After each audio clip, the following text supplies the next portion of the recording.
Namaste, it's me Kumar Ranabat from Tanau. I am an MPhil scholar of Nepal Open University.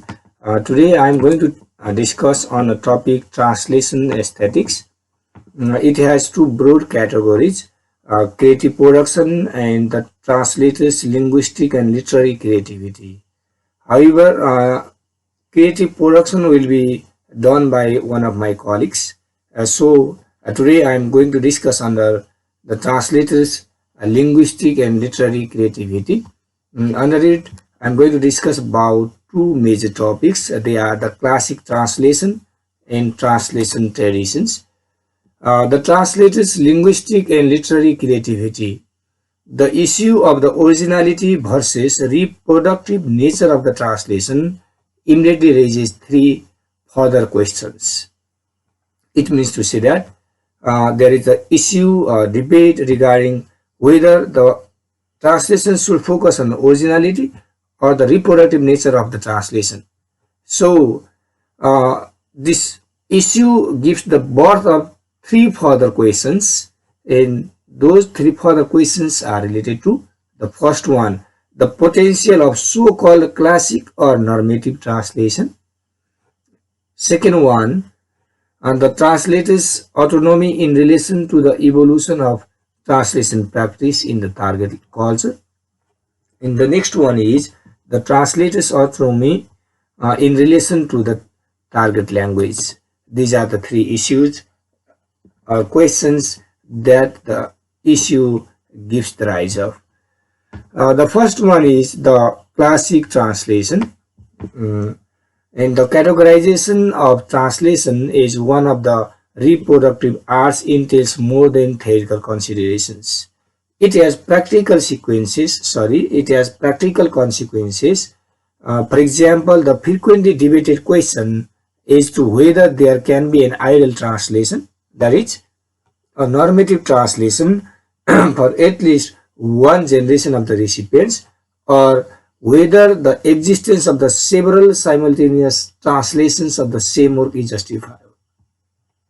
So the concern here is whether there will be an ideal translation and everyone can follow, or there might be the existence of several simultaneous translations of the same work. This is another concern. Broadly speaking, the greater the creative contribution of the interpreting artist, the less justification there is for canonizing one particular version. So reproductive nature of translation is also the thing that people desire. It is also called. The idea of the classic standard interpretation is probably most relevant in music, where the contribution of the interpreter is relatively the most limited, but certainly cannot be applied to a theater performance. So here it means to say that classical standard interpretation or translation might be suitable in music, but this may not be equally beneficial or effective regarding the theater performance.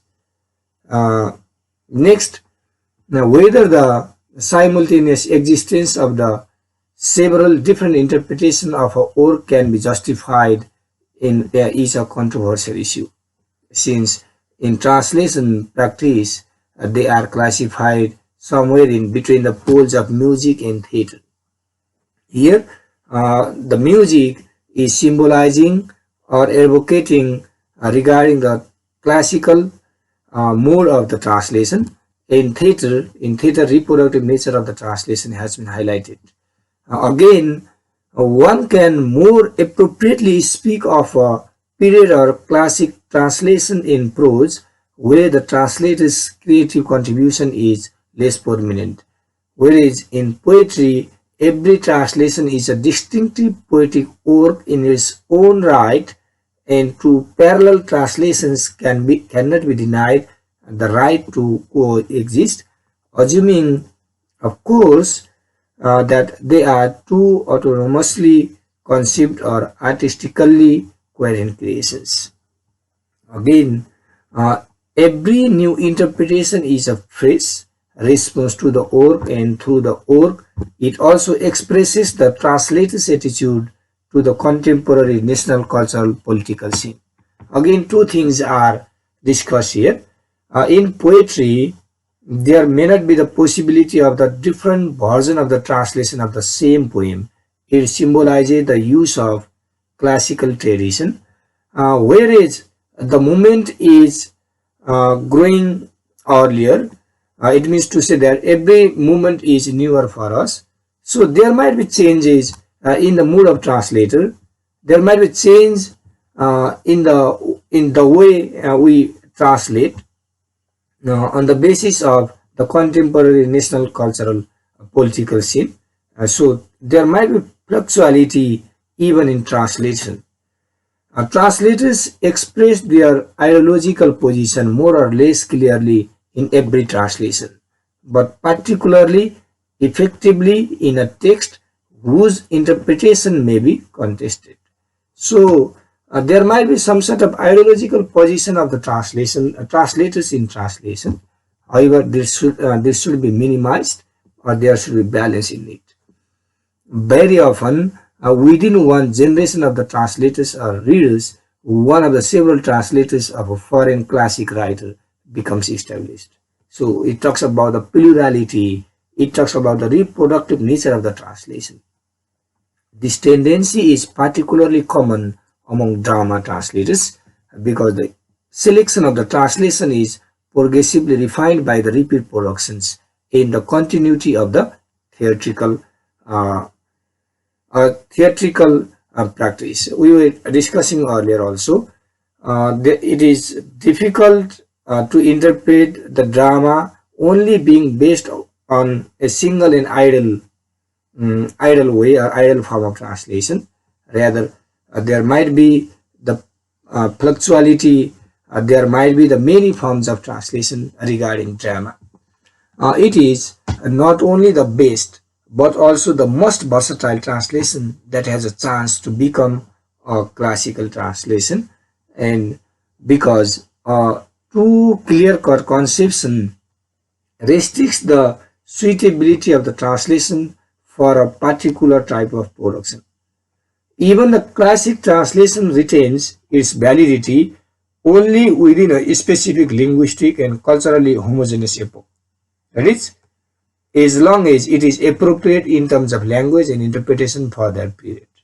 So, classical translation, which might be taken as a normative translation also, this will not be better to every cases or in every period. Rather, it will be valid only within a specific linguistic and culturally heterogeneous epoch, and in particular period.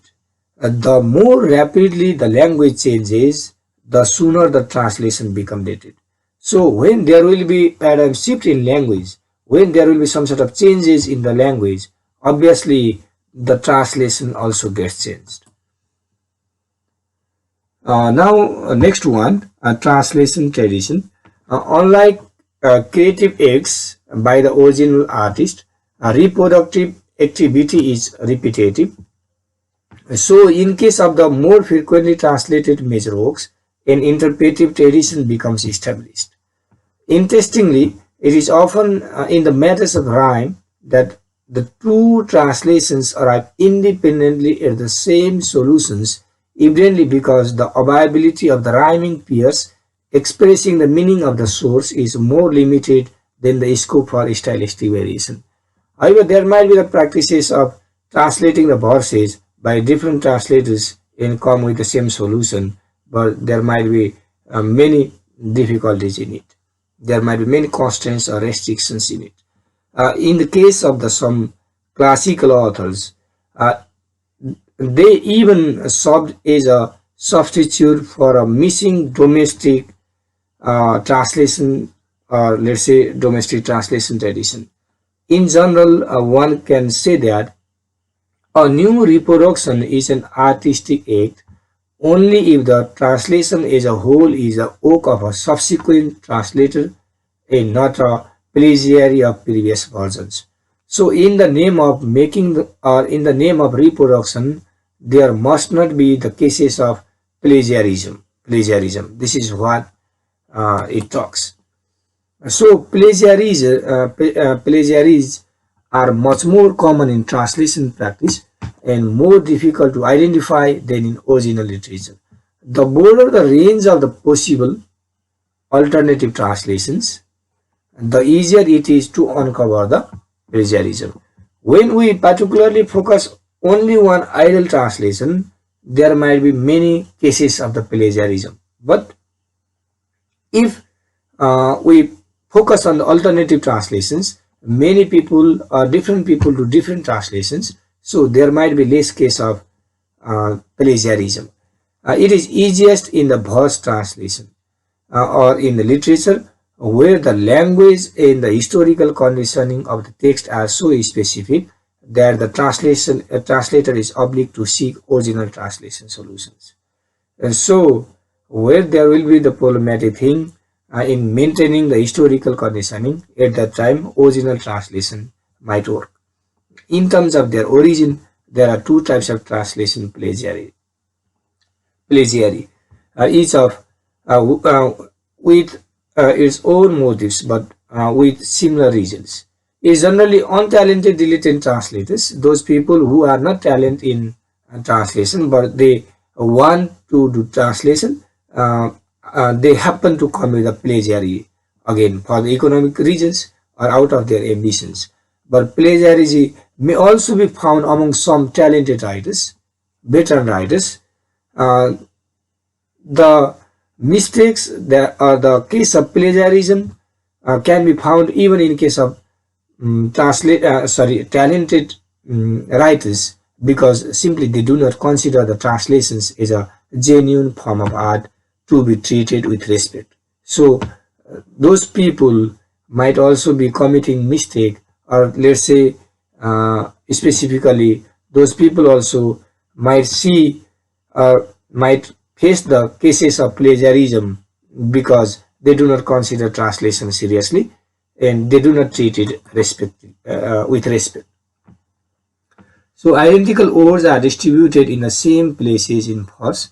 Thus, it is not a case of coincidence or similarity of detail arising out of borrowing of certain expressions. The way translators solve the most difficult problem, that of rhyme, is particularly conclusive evidence of plagiarism. Occasionally, translators themselves abandon any attempt to make creative contribution to the final shape of the translated work. So, creative contribution should be there, otherwise there will be the problematic thing, and translators themselves might be abandoning or leaving to attempt to make a creative contribution sometimes to the final shape of the translated works. In so far as the earlier solution is acceptable and the new version is not significantly better, it is pointless and damaging to deviate from it, because this would destabilize the established cultural facts. So again, there is the talk of the let's say classic or normative translation. This is because when we destabilize the established cultural facts, even in translation, then there might be problem in new versions which may not be accepted also in the days to come when we damage the form of translation deviating from the classical one. Sometimes tradition proves to be so powerful that a translator is powerless to oppose it. Again, it also focuses on the same thing. When the translator is planning to focus on the reproductive type of the translations, sometimes tradition proves to be so powerful. So even if the translator is willing to go oppose, even if the translator wants to oppose it, he or she might be powerless to oppose it. So there is the equal effect or power or tradition or prevalent of classical translation also. Okay, this is the end of my presentation. Thank you so much.